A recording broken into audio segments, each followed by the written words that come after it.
mon cas particulier. Moi, j'étais en classe de 11e. On s'est joué de moi. On m'a donné un Jeune Afrique, un journal Jeune Afrique que je lisais. Et après, les miliciens sont venus m'arrêter. Pratiquement, qu'est-ce qui se passait? C'est qu'on recrutait des gens que l'on croyait, des jeunes que l'on croyait très très intelligents et très populaires dans les lycées. C'était ça, c'était ça la tactique. Donc, on se joue de toi et puis soit on te prend avec un morceau de ganja, un morceau de marijuana que tu fumes, ou alors on te prend avec un Jeune Afrique et après tu te retrouves au Kambaro.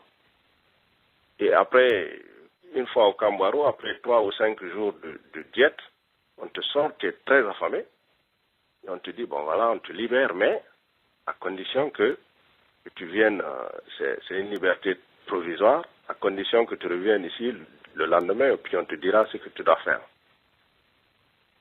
Donc le lendemain, tu reviens, et puis on te dit, bon, tu es condamné à 30 ans ou 50 ans de prison ferme, ou alors on te libère à sursis, mais tu es condamné à la peine de mort.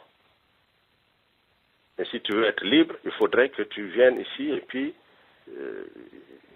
tu vas jouer tel rôle.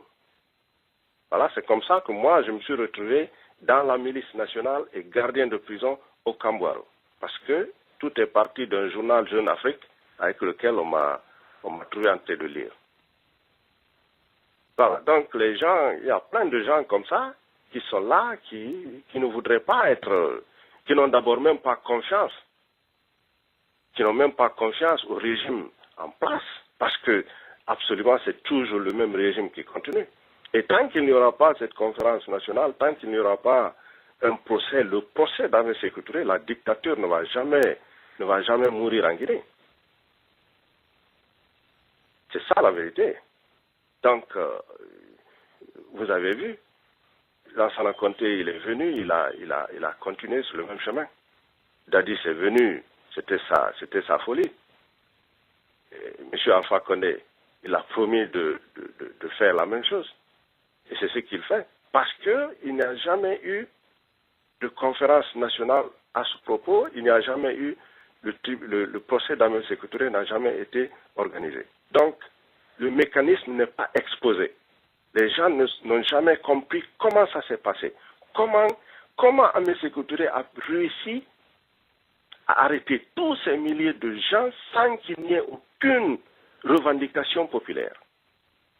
La plupart, il n'y a presque pas une seule famille à Conakry qui n'a pas été touchée. Mais il n'y a jamais eu de revendication, les gens ne sont jamais sortis dans les rues pour revendiquer, pour dire que ça, on ne croit plus à ça. Mais comment alors est-ce qu'ils sont arrivés à